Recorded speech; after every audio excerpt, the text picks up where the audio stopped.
अच्छी डामाडोल हो रही है, जिन्ना के दबाव में उन्होंने वंदे मातरम की लाइनें बदल दी। सबसे पहले आप ये बताइए कि पार्लियामेंट में हम एंशिएंट हिस्ट्री पढ़ने आए हैं? क्या हम हिस्ट्री पढ़ने आए हैं? और उस हिस्ट्री से अगर पॉल्यूशन कम होता है तो हिस्ट्री पढ़ाइए। उस हिस्ट्री से आज जो मैंने 0R में उठाया, आपने पिछले सदन में ही कहा था कि वहाँ देवदार के पेड़ नहीं कटेंगे, वो गंगा का निश्चल स्रोत है। तो आप ये 1875 से लेकर 1975 की बात करिए, क्या उससे अभी फॉरेस्ट कटने में लाभ हो रहा है?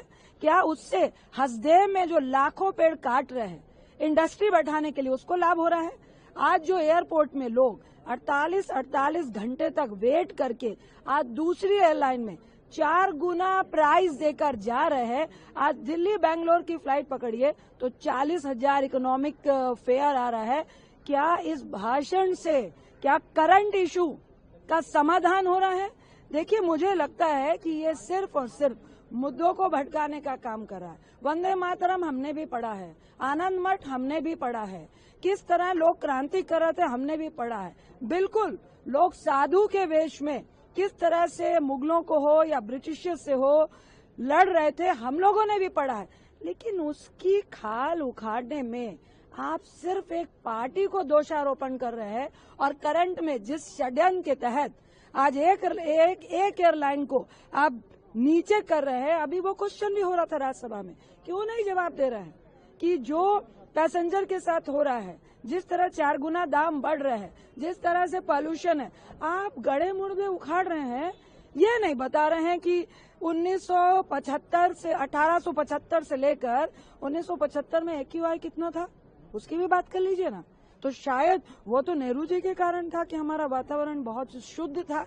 आप अभी का वातावरण, आपके बाद भी जब इतिहास उतरेगा तो क्या आप हमें ये सिखा रहे हैं? हम कहेंगे जब मोदी साहब थे, जब भाजपा की सरकार थी, तो वातावरण इतना दूषित हुआ कि हम देश की राजधानी में 400 AQI में काम कर रहे थे, जहरीली सांस रह रहे थे और पूरे फॉरेस्ट का बंटाधार किया था क्योंकि आपने कुछ उद्योगपतियों को खुश करना था।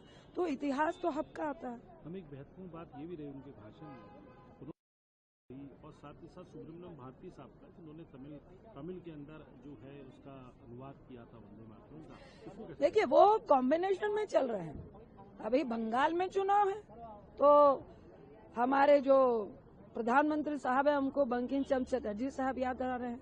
चूंकि केरल में भी चुनाव है, उधर भी तमिलनाडु में भी चुनाव आने वाला है, तो वहाँ पे भी उनको याद आएंगे। वो बिल्कुल सीरियल बाय सीरियल चलते हैं। जहाँ पे चुनाव है वहाँ पे आग लगाने का काम करना है।